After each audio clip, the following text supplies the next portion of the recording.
যুগনায়ক শ্রী শ্রী গুরুচাঁদ ঠাকুর এবং সত্যভামাদেবীর চরণে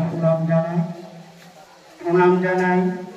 আজকে এই মহতী ভ্রাতৃ সম্মেলন মঞ্চে উপস্থিত ঠাকুরের পারিষদবর্গ, সুদূর পশ্চিমবাংলা থেকে এসেছেন বিপন পাগল এবং বিশিষ্ট গুণীজন, ঠাকুরের ভক্ত এবং ভক্তিমতী মায়েরা, সকলের চিরচরণ প্রান্তে আমার ভক্তি এতক্ষণ ধরে খুব গুরুত্বপূর্ণ, খুব গভীর তত্ত্ব নিহিত আলোচনা আমরা শুনলাম।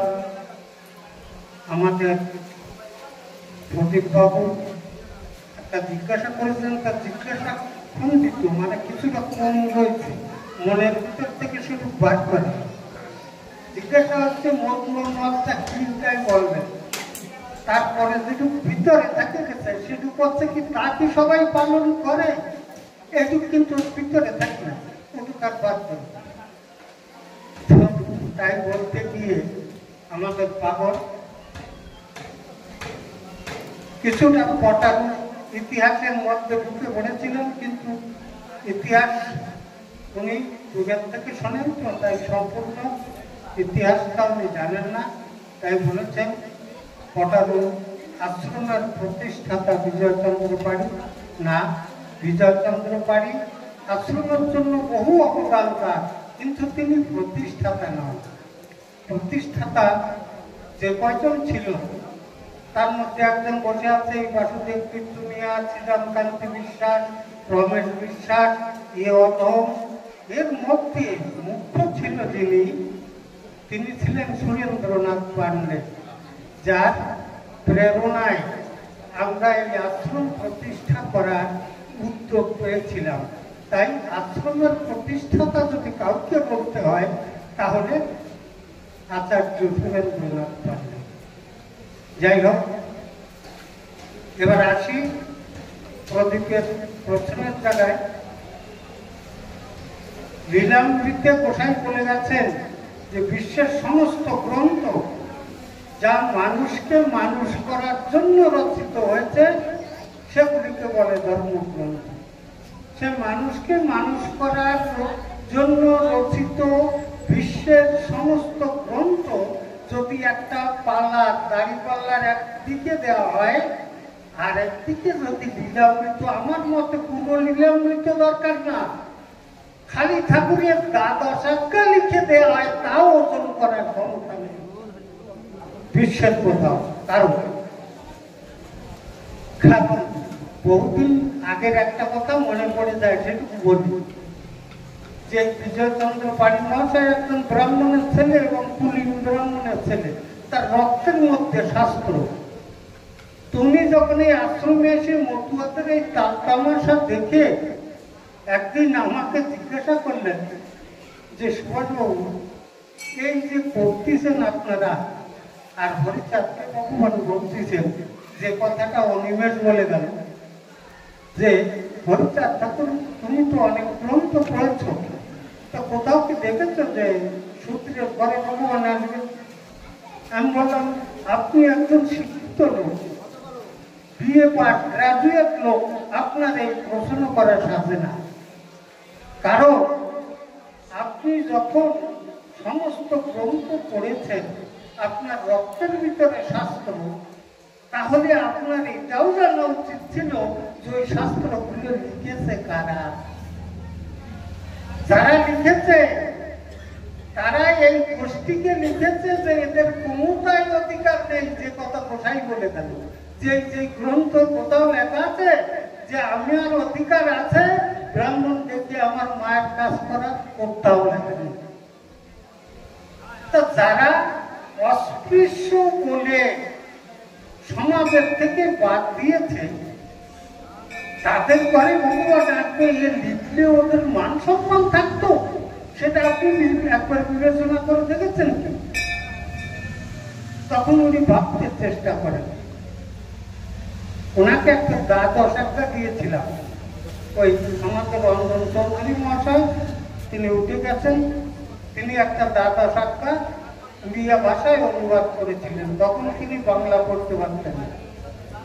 ওই দ্বাদশাটা পড়িয়ে উনি বলেছিলেন যে সুভাষবাবু এমন বিচক্ষণ ভাবে বিশ্বের অনন্ত কোটি গ্রন্থ যদি ধর্ম বুঝাবার জন্য থেকে থাকে, তাহলে সেই অনন্ত কোটি গ্রন্থের সার কথা মাত্র 12টার মধ্যে দিয়ে বুঝিয়ে গেছেন এমন বিচক্ষণ ব্যক্তি আমার জানা নেই যে পৃথিবীর বুকে কেউ জন্মেছে কিনা। সেখান থেকে তিনি হরিচাঁদ ঠাকুরের প্রতি প্রভাবিত হন। আমাদের লীলামৃতে লেখা আছে, এগুলো ভালো করে বুঝতে হবে। লীলামৃত অনেকে ঘরে রাখে, পোশাক ভালো জানে আমার থেকে, কারণ উনি শিষ্য ব্যাখ্যারি করে বেড়াতো। এই জন্য যে ঠাকুরের আসনের পরে লীলামৃত রেখে তারপরে ফুটা চন্দনের ফোটা দিতে দিতে লীলামৃত ফুটো ওই বাদ্য করে যাবে, কিন্তু ওর ভিতরে ঢুকবে না। যে ফুটো করতেছে লীলামৃত পুজো দিয়ে, তার ভিতরে ওর এক শব্দ ঢোকে না, কারণ ও মেলায় দেখে না। আর যদি দেখে তাহলে বুঝে কতদূর। যাকে যাকে পথ প্রদর্শন করে চলেছে, সেই পথ প্রদর্শক কতটা পথ চেনে, সে পথ সম্পর্কে কার কতটা জ্ঞান আছে না বুঝে যাকে পথ প্রদর্শক করেছে, সে বুঝে দিচ্ছে যে লীলামৃত ফুটো করে বেল ওই পুজো দিতে দিতে, সে কিন্তু ওর ভিতরে ঢুকতে বলে নাই। যার কারণে এই পরিস্থিতি ঘটে। লীলামৃতে লেখা রয়েছে প্রতিটা ছন্দে প্রতিটা পংক্তিতে খুঁজলে পাওয়া যাবে। তার একটা জায়গার কথা বলি, তেজে বেদাচার, জাতি কুলাচার, বৈষ্ণবাচার ত্যাগী, তারকের আশা, মনের পিপাসা, স্বামীর চরণ লাগে। এই যে কয়টা লাইন, এর ভিতরে সাধন ভজনের বিশ্বের যত রকম কায়দা আছে, সব কায়দার কথা ওই কয়টা লাইনের মধ্যে ঢুকানো হয়েছে। প্রথমে আমরা বেদ এবং বেদের আচার, এই দুটো কিন্তু আলাদা জিনিস। বলায় ফেলি আমরা অনেক সময় বেদের সঙ্গে আর বেদের আচারের সঙ্গে। তারপরে কি বলছেন, তেজে বেদ আচার, বেদাচার, জাতি কুলাচার, বৈষ্ণব আর বৈষ্ণবের আচার ত্যাগ করি। আমাদের অসীম কোথায় লেগেছে বৈষ্ণবের খুঁটিনাটি করতে অন্য। বেদের কেন হত্যা ঠাকুর মানলেন না? কারণ ওই বেদেই আমাদের মানব সমাজের থেকে দূরীভূত করেছে। বেদের দশম মণ্ডলের 90 সূত্রে লেখা রয়েছে যে আমরা নাকি, আমরা কন্তে জন্মাইছি তা কিন্তু লেখা নেই। ওতে লেখা আছে সূত্র যারা, তারা ব্রহ্মার পাদ থেকে জন্মাইছে। আমরা কিন্তু সূত্রের মধ্যে পড়ি না। তার কারণ রঘুনন্দন ভট্টাচার্যের যে জাতিতত্ত্বমালা প্রথম তৈরি করেছিলেন উনি, আর সেই জাতিতত্ত্বমালা থেকে এই জাতির বিভাজন হয়েছে। সেই জাতিতত্ত্বমালায় যাদেরকে সূত্র বলা হয়েছে তারা কিন্তু আমরা না। তারা হচ্ছে যাদের আজকে কায়স্থ বলি আমরা, তারা হচ্ছে ওর ভিতরে সূত্র। ওরা হচ্ছে জল চল, আর আমরা হচ্ছি জল অচল।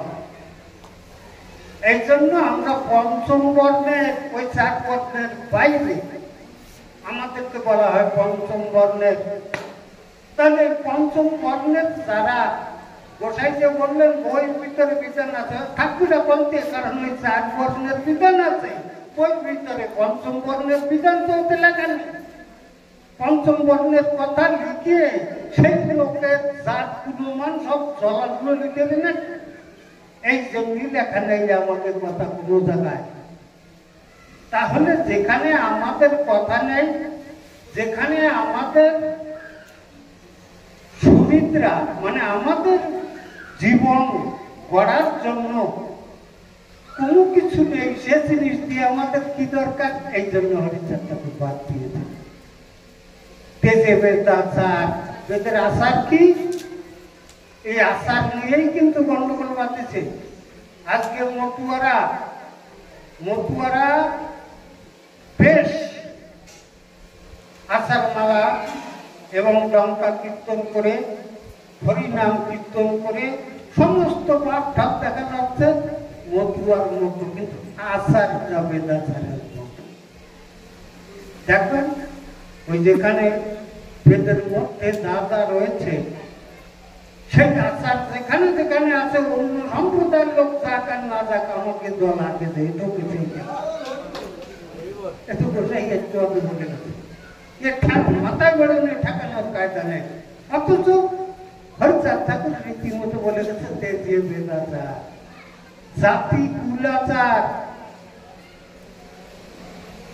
কুলাচার কি? কুলগুরুর কাছ থেকে শুদ্ধিকরণ হওয়ার একটা প্রথা আগে আমাদের প্রত্যেকের ছিল। আমি দেখেছি আমাদের বাড়িতে আমার বাবা কুলগুরু যারা ছিল, বছরের মাথায় একদিন দুই দিন করে আসতো, ব্যাগ একটা নিয়ে দুইজন 2-3 দিন থাকতো, আলাদা করে রাখতো, আমাদের কোনোটা ছিল না, গাছ গাছে যাইতে দিত না। অথচ আমাদেরটা খাইয়ে আমাদেরটা ব্যাগে করে নিয়ে বাড়িয়ে দিত। ওটারও ত্যাগ করতে বলছে। ওরা কি? ওরা যে চতুর্বর্ণ জাত বিচার, জাত বৈষম্যতা, সেই জাত বৈষম্যতার শ্রেষ্ঠ জাতি হিসাবে ব্রাহ্মণকে মেনে তার কাছ থেকে কানের মন্ত্র নিয়ে আমার শরীরের শুদ্ধিকরণ, আমার ছেলের শুদ্ধিকরণ, আমার গোষ্ঠীতে যতগুলো জন্মানোর থেকে মরার পরে মরার 1 বছর পর্যন্ত তারা আমাদের কাছ থেকে একসাথে করতেই থাকবে। অতএব এই ট্যাক্স দেওয়া বন্ধ করো। এটা হচ্ছে জাতি কুলাচার, বৈষ্ণবাচার ত্যাগী। অনেকে বলে থাকেন হরিচাঁদ ঠাকুরের বাবা বৈষ্ণব ছিলেন, তার পূর্বপুরুষ বৈষ্ণব ছিলেন। হরিচাঁদ ঠাকুর বৈষ্ণবের আচার ত্যাগ করতে বললেন কেন? যদি ঠিক থাকতো তাহলে হরিচাঁদ ঠাকুরের আলাদা মত পাতানোর কোনো দরকার ছিল না, বাবার মতেই সব করে ফেলে দিতে পারত। হরিচাঁদ ঠাকুর রীতিমতো বুঝিয়ে যে বৈষ্ণব একটা ভালো কথা, বৈষ্ণব একটা ভালো জিনিস, যার কারণে তিনি বলেছিলেন বৈষ্ণবের যে আচার, সেই আচারের মধ্যে ত্রুটি ঘটেছে, বিশুদ্ধতা নষ্ট হয়েছে, অতএব শুদ্ধতা আনতে গেলে এখনই নাম মধ্যে গুণ দিয়ে সব নিচজনে করাইব পরম বৈষ্ণব। তাহলে তিনিও কিন্তু বৈষ্ণব, শুদ্ধ বৈষ্ণব তৈরি করতে চেয়েছেন বৈষ্ণবের আচার বাদ দিয়ে। তাই বৈষ্ণব আচার ত্যাগী, তারকের আশা, মনের পিপাসা স্বামীর চরণ লাগে, এইখানে রয়েছে সাধন তত্ত্ব। সেটা কি? সেটা হচ্ছে যে আমরা হরিচাঁদ ঠাকুর বা যে যারে ভজনা করে ঈশ্বর জ্ঞানে, তার গোসাই লিখেছেন যে যারে ভজনা করে সে তার ঈশ্বর। মহানন্দ হরদার লিখেছেন যে যারে উদ্ধার করে সে তার ঈশ্বর। তাহলে যে যাকে উদ্ধার করতেছে তার কাছে সে ভগবান। ভগবান কথাটার অর্থ কি? অনেকে অনেক রকম অর্থ করে থাকে। ওর বিশুদ্ধ অর্থ হচ্ছে যে আমার জীবনের ভোগ, যত ভোগ আছে আমার জীবনের, সেই ভোগকে যিনি নিজের জ্ঞান দ্বারা আমাকে ভিতর থেকে নিষ্কাশন করে আমাকে পবিত্র করে দেয়, তিনি হচ্ছেন ভগবান। তাকে বলা হয়েছে কর্তা, স্বামী। তারপরে কিন্তু সেই স্বামীর কথা বলছে, যার চরণ পাওয়ার জন্য তারকের আশা, মনের পিপাসা স্বামীর চরণ লাগে, সেই স্বামীর কথা বলছেন। তাহলে একজন স্বামী আর একজন স্ত্রী, আমাদের বৈষ্ণব শাস্ত্রে লেখা আছে কান্তা প্রেম সর্ব উত্তম উত্তম। কিন্তু অশ্বিনী গোসাই বলেছে যে কান্তা প্রেমের পরেও কিছু আছে। কান্তা প্রেম কাকে বলেন? স্ত্রীর প্রেম, স্বামী স্ত্রীর যে সম্পর্ক, সেই সম্পর্ক কান্ত এবং কান্তা।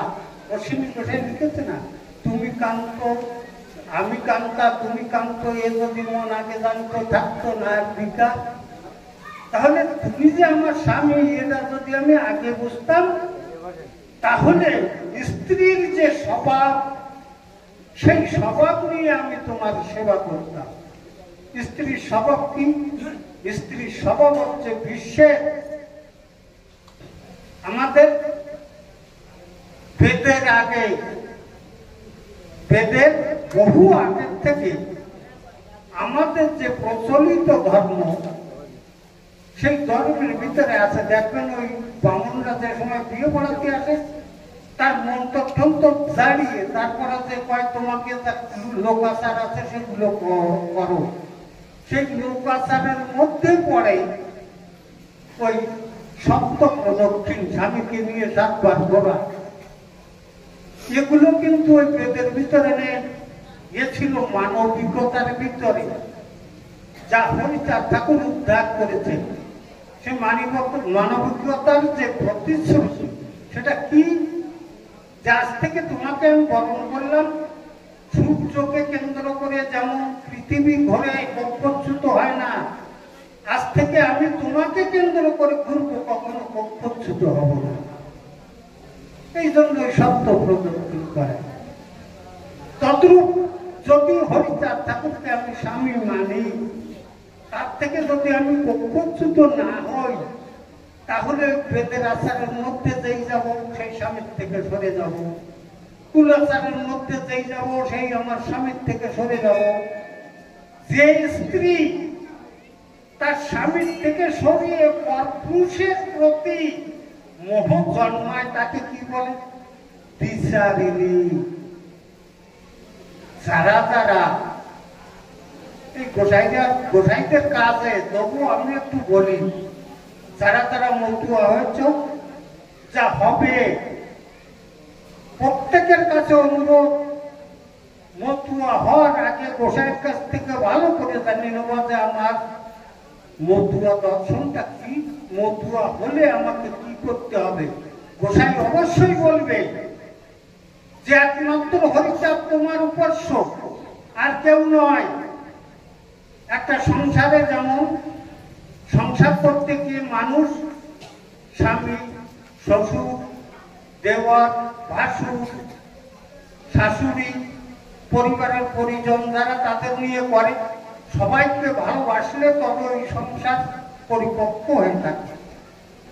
কিন্তু স্বয়ং পক্ষে অধিকার একমাত্র স্বামী, দোকানে আর কারো না। যত ভালোবাসো না কেন সবাইকে, তার যা প্রাপ্য সেই পর্যন্ত বেডরুমে ঢুকতে দিও না। যদি দিয়েছ তাহলে তুমি বিচারিণী। এটাই হচ্ছে মতুয়া দর্শন। আর সেই দর্শনের থেকে অনেক সময় দেখা যাচ্ছে যে গোসাই সে কথা স্বীকার করেছেন, কারণ আমরা প্রত্যেকেই ভুক্তভোগী। যারা একটু ওই পথ দিয়ে দীর্ঘদিন হেঁটে এসেছে তারা প্রত্যেকেই ভুক্তভোগী। সেটা কি? যে বেদের আচার, জাতির আচার, কুলের আচার, পারিবারিক আচার, তারপরে যে গ্রামে বাস করি সেই গ্রামের সামাজিক উৎপীড়ন, এতে মানুষকে বাধ্য করে কক্ষচ্যুত করতে। এর বহু উদাহরণ আমাদের লীলামৃতে আছে, হরিগুরুচাঁদ চরিত্র সুধায় আছে। খুঁজে দেখবেন যে গুরুচাঁদ ঠাকুরকে ভালোবেসে তার আদেশ পালন করতে গিয়ে এক ভক্ত সে গুরুচাঁদ ঠাকুরকে বলেছে, বাবা তো আমার বাড়িতে যেও। গুরুচাঁদ ঠাকুর আজ যাবে কাল যাবে করে তার বাড়িতে আর যাওয়া হয়নি। না হওয়ার পরে সে তার মৃত্যুমুখীন অবস্থায় তার ছেলেকে বলল যে বাবা, ঠাকুরের কথা কখনো মিথ্যা হয় না, কারণ ঠাকুর চির সত্য। তার মুখ দিয়ে যখন বেরিয়েছে যে আমার এই বাড়িতে এসো, তিনি আসবেন, যেদিন আসে আমাকে সমাধি করে রাখিস, সেই সমাধির পরে ঠাকুরের দাঁড়ানোর মতো একটা জায়গা করে রাখিস, সেই জায়গায় যেদিন আসবে আমার প্রভু সেদিন যেন আমার এই সমাধির পরে তার চরণ দুখানি নিয়ে তিনি একটু দাঁড়ান। এর চেয়ে আমার আর বেশি কিছু চাওয়ার নেই। তার ছেলে মারা যাওয়ার পর ওই ঠাকুরের যে নীতি পদ্ধতি বুঝাইতে বললেন যে আমাদের কোনো জায়গায় বিধান নেই, তাহলে বিধান কে দিয়েছে? আমাদের জন্য ধর্ম কে এনেছে? আমাদের জন্য আচার আচরণ কে এনেছে? সে একমাত্র হরিটা ঠাকুর। তাহলে যে আমাদের জন্য এনেছে আচার আচরণ ধর্ম বিধি, তার বিধিতে আমি আমার বাবার কাজকর্ম করছি। ওই মানুষ অস্থি নিয়ে দেয় গঙ্গায়, তো ছেলে কি করলো, বাবার কেড়ে আঙুল কাটে নিয়ে যেয়ে ওই কামনা সাগরে দিয়ে গুরুচাঁদ ঠাকুরকে বললো যে বাবা, আমার বাবা বলে গেছে যে আমার বাবাকে নাকি তুমি কবে বলেছিলে যে আমার বাবা ওই বাড়িতে তুমি যাবে? তখন বলছে হ্যাঁ বলেছিলাম। তা বাবা নেই, তুমি কি যাবে? ওই গ্রামে কিন্তু বিরাট ভাবে ব্রাহ্মণ না ডাকার কারণে ওই ছেলেটাকে ভীষণভাবে উৎপীড়ন করা হয়, গ্রামের থেকে বহিষ্কার করা হয়, সমাজের থেকে। তথাপি ওতে ও কিছু যায় আসে না, কারণ তোমরা আমাকে সমাজে তুলতেও পারবে না, নামাতেও পারবে না। যে আমাকে সমাজে তুলতে পারে সে আমাকে বিশ্বের সমস্ত কিছু দিয়ে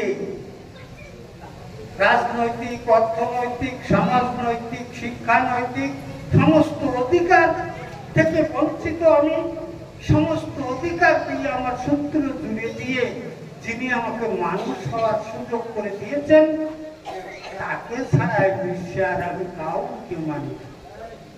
যে গুরুচাঁদ ঠাকুরকে নিয়ে এলেন, গুরুচাঁদ ঠাকুর এলেন, গ্রামের লোক গুরুচাঁদ ঠাকুরকে ধরলেন যে আপনারা ওরাকান্দি বসে বসে কি বানাচ্ছেন? গ্রামে গ্রামে দ্বন্দ্ব লেগে যাচ্ছে। কেন? এই যাত্রা মতো হয়েছে ওরাকান্দির মতো যারা, এর একটাও ব্রাহ্মণ মানে না, সমাজ মানে না, কি এর বিচার করে তারপরে আপনি এখান থেকে যাবেন। তখন বললো হ্যাঁ বিচার করে যাব। যখন বসেছে তখন বলছে আগে এর বিচার করেন। বিচার আমি কি করবো? বিচার তো তোমরা করে বসে রয়েছে।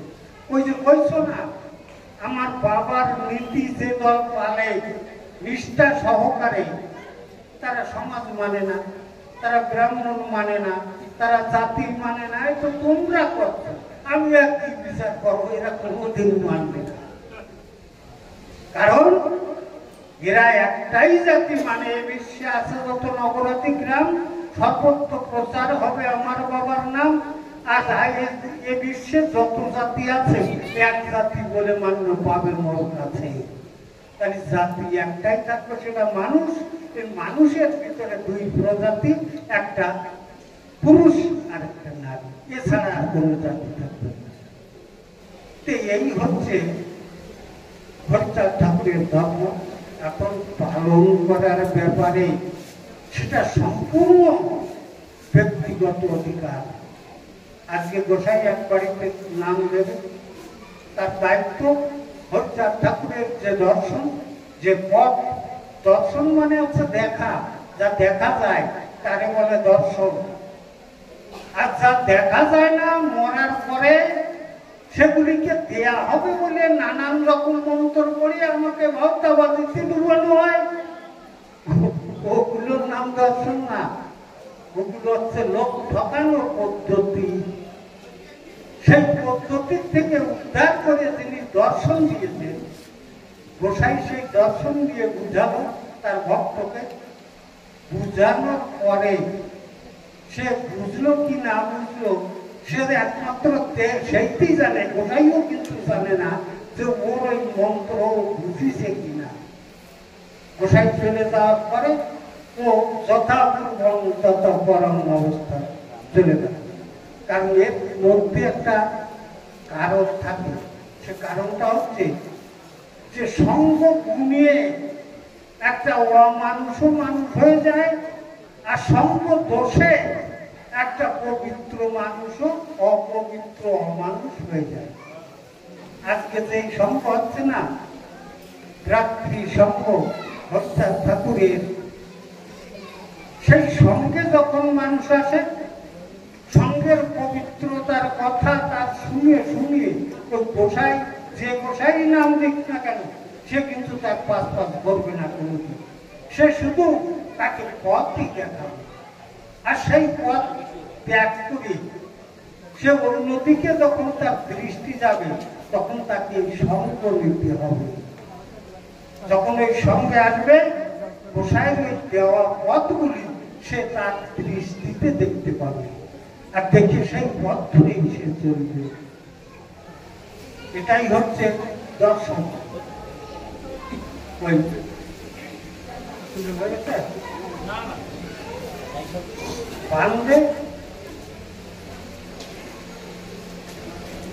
বান্ধে একটা স্বভাব ছিল, সে সবাই ছিল সব শিক্ষিত মানুষ, কারণ সেটা ছিল সেমিনার। বিভিন্ন ধর্ম সম্প্রদায়ের মানুষ সেখানে উপস্থিত ছিল, এবং যারা ছিল তারা দার্শনিক, তারা দর্শনের বাইরে কেউ কথা বলে। সেই দার্শনিকদের চ্যানেলটার নাম দার্শনিকদের মধ্যে আলোচনা হচ্ছে একের পর এক। কেবিল দরকার, কেবিল ছাড়া একজন ভক্ত এসে সে আমাদের প্রণাম করেছে, ওই সময় তাহলে ক্লিয়ার, বাইরের কথা যাবে। তো অনেকে তো প্রণাম করে, তাকে ভক্তি প্রণাম জানিয়ে বললাম যে বস। সে বসলো, বসার পরে আলোচনা শুনলো। শোনার পরে যখন আলোচনা শেষ হয়ে যাচ্ছে, সেই সময় বাড়ি যাওয়ার সময় ও একেবারে ষষ্ঠাঙ্গে আবার প্রণাম করেছে। এমন অত গুলো প্রণাম করো কেন? বেশি প্রণাম করা ভালো না, ওতে লক্ষণটা খারাপের দিক যায়। অতি ভক্তি কি কয় মানুষ, তাই হয়ে যায়। অত ভক্তি ভালো বলছে না দাদা, না গোসাই আমি সেজন্য প্রণাম করি। তা কি জন্য প্রণাম করেছ? প্রথম প্রণাম করেছিলাম যে আমি কোনোদিন এই সভায় আসিনি, যেখানে জ্ঞান বিতরণ হয় এরকম সবাই আমি কোনোদিন আসিনি। তো প্রণাম করে আমি আপনার কাছে এই আশীষ চাইছিলাম যে আপনি যে জ্ঞান বিতরণ করবেন, সেটা যেন আমার মস্তিষ্ক কোষে ধারণ করতে পারি, এই শক্তিটুকু আমাকে। তারপর ফিরে বললে কেন? তো বলতে যে এতক্ষণ ধরে যা শুনলাম আর আমি যা করি, তাতে আমার পক্ষে এতদিন ধরে যা করে আসছি সেই অনুশোচনায় আমার অবস্থা খারাপ। আমার মনে হয় সংসার ধর্ম সব রসাতলে যায়। এই জন্য ফিরে প্রণাম করে বললাম, এতক্ষণ ধরে যা শুনেছি কোথায়, ওর একটাও যেন আমার মনে না থাকে, এই আশীর্বাদ করি। তদ্রূপ গোসাই যখন বাড়ি আসে, তখন ভালো করে সবগুলো শোনে। গোসাই চলে যাওয়ার পর একটাও দেয় না মনে, গোসাইকে দোষ দিল। যাই হোক, আজকে প্রথম রিপন পাগল এই রাত্রি সম্মিলন সঙ্গে তার চরণ তুলে পড়েছে। ভ্রাতৃ সম্মিলন সংঘের কমিটির পক্ষ থেকে তাকে যৎসামান্য তাদের যে সামর্থ্য অনুযায়ী তাকে একটু সম্মানিত করতে চাই। আমি কমিটির কর্মকর্তা এবং গোসাইকে বলব যে এখানে অসুস্থ। হরি বল। আমি